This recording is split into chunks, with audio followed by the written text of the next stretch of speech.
Stephanie Soo, one of the most beloved true crime podcasters, is getting dragged online for covering the Diddy trial. Why the F is Stephanie Soo allowing Diddy trial as a member of press? Stephanie Soo is so disgusting. Monetizing Diddy is the least awful thing Stephanie has done are all over X and Reddit. No shade, but having a YouTuber in there and almost like giddy to talk about this feels kinda. Smiling and spinning around eating PB&J. Girl, what the hell? This man is on trial for trafficking. Twirling around for TikTok after listening in on A.S. trafficking. Crime trial, okay girl. If you've been anywhere near social media, you've probably seen the posts calling her out, questioning her credibility, and even getting hate for being in that courtroom. Some people question her legitimacy as a journalist. Why the internet is coming for Stephanie Soo. Sean Diddy Combs is in the middle of a massive federal trial in Manhattan, facing some seriously heavy charges. This trial, which kicked off with jury selection on May 5, 2025, is expected to last 10 to 12 weeks, and it's got the world glued to every detail. Now, Stephanie Soo, the South Korean-American YouTuber and host of the Rotten Mango podcast, who's snagged a press pass to sit through this trial in the courtroom. She's there with 2 researchers, taking notes, witnessing every moment. If you've been on X or Reddit, you've seen the posts wanting to cancel her. Comments like, she's just a YouTuber. Are we seriously letting LA influencers into trials for super sensitive cases like this? People are mad that she's sitting in Manhattan federal court, taking notes on Diddy's case when they think real journalists should have those seats. But is this hate justified? Because the biggest gripe online is that Stephanie's presence in the courtroom feels like a slap in the face to traditional journalism. On X, a user went off saying, "You're not a journalist, nor are you remotely trustworthy to report any of that extremely dark stuff. Why the heck are you there?" Subreddit is buzzing with similar words, with users questioning why a YouTuber known for mukbangs and true crime podcasts gets to cover a high-profile case. Some argue that true journalists, the ones with press badges from big outlets like CNN or the New York Times, should be the ones in those seats, not a content creator. Okay, so Stephanie Soo isn't claiming to be a journalist, and she doesn't have to. Court cases like Diddy's are public, meaning anyone with press credentials can apply to cover them, as long as they follow the rules. Stephanie, with her massive Rotten Mango platform, millions of followers, and a top 10 US podcast, applied for a press pass through the proper channels at the Daniel Patrick Moynihan Federal Courthouse. You don't just waltz in.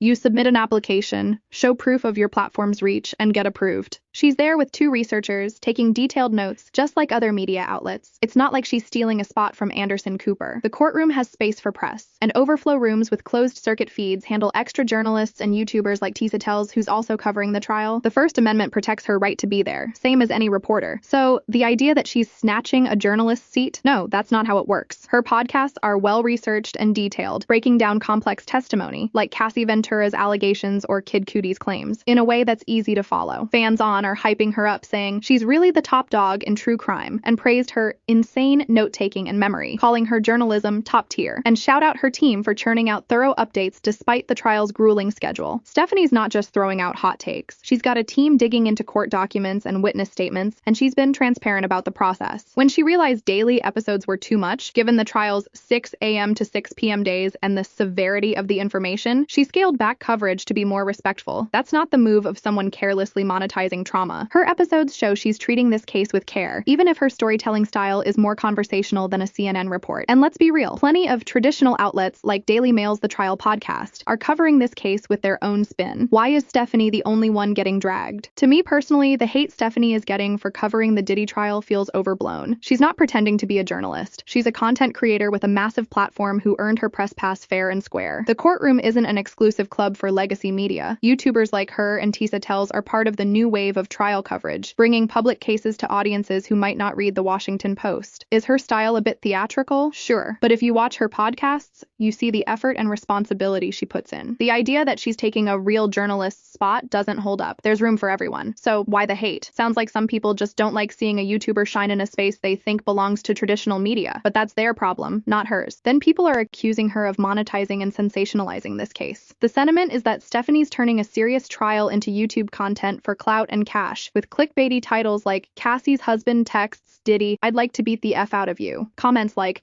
"She's making bank off victims' stories," or "Those dramatic titles are so gross for a case this dark," are all over the place. And her video she posted on Instagram outside the courtroom became a big reason of this hate. One user who called her out for happily parading at the trial says Stephanie's turning the Diddy case into entertainment. On Reddit's users are dragging her for what they call a gleeful tone, saying she narrates graphic details with too much flair, almost like it's a soap opera. One commenter even said she's profiting off trauma by monetizing her videos and podcast, especially since YouTube ads and Spotify sponsorships are likely banking her some serious cash. Another user's brought up her old mukbang days, where she'd eat buckets of fried chicken while talking about serious crimes, calling it disrespectful, and proof she's always been about the views. The vibe is that she's exploiting a case involving real victims for her own gain, and people are not here for it. Now let's pump the brakes and get real. First off, the Diddy trial is already a massive Hollywood spectacle. Think O.J. Simpson or Johnny Depp level chaos. Outlets like Vanity Fair called it a content miner's dream, because every major media player, ABC News, Court TV, Daily Mail, is churning out podcasts and articles with their own spicy headlines. Stephanie's not the one who made this case sensational. It was born that way. Her clickbaity titles, sure, they're extra, but that's how you cut through the noise on YouTube. If she titled it Courtroom Proceedings Day 3, would anyone watch? Exactly. More importantly, Stephanie's not just in it for the views. She's using her platform to advocate for victims. She said multiple times on Rotten Mango that she wants to be a worthy advocate, shining a light on stories that might otherwise be ignored. And how she breaks down complex cases so everyday people can understand them is incredible. I have personally not seen her old mukbang videos, but I do know she have got hate for those in the past, and she grow cut of that hate and managed to get the respect in true crime podcasters community. And let's talk about her actions.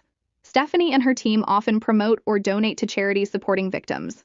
For example, in past episodes covering cases like the Burning Sun scandal, she shouted out organizations helping survivors and encouraged her audience to get involved. When she scaled back her daily Diddy trial episodes, citing the severity of the information, it showed she wasn't just rushing to cash in, she was being mindful. Compare that to some tabloids splashing graphic details just for clicks, with zero follow-through. So, here's my 2 cents. Yeah, Stephanie is monetizing her content. Welcome to YouTube in 2025. But calling her out for sensationalizing the Diddy trial feels like a double standard when the entire media world is doing the same thing. This case was a circus from day one, and she's just navigating it with her storytelling style. What sets her apart is her effort to be a voice for victims, from her detailed research to her charity shoutouts. Is she perfect? Nope. Could those video titles be toned down? For sure. But is she exploiting the case for personal gain? I don't buy it. She's doing more good than most. Now the internet is dragging her for that Instagram video outside the courthouse. People are acting like she committed a crime for eating a sandwich and just being herself while covering a heavy case. Ex-users slammed her for gloating,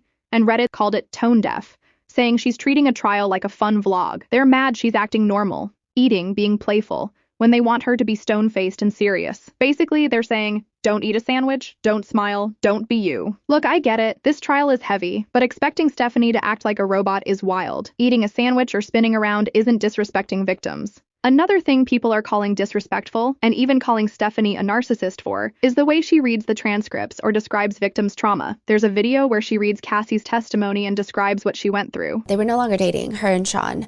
This was just closure, and it was nice. She said he was just being really nice, playful, laughing, kind of romantic vibes, sort of, but we were just normal, laughing. It ended with him bringing me home, and...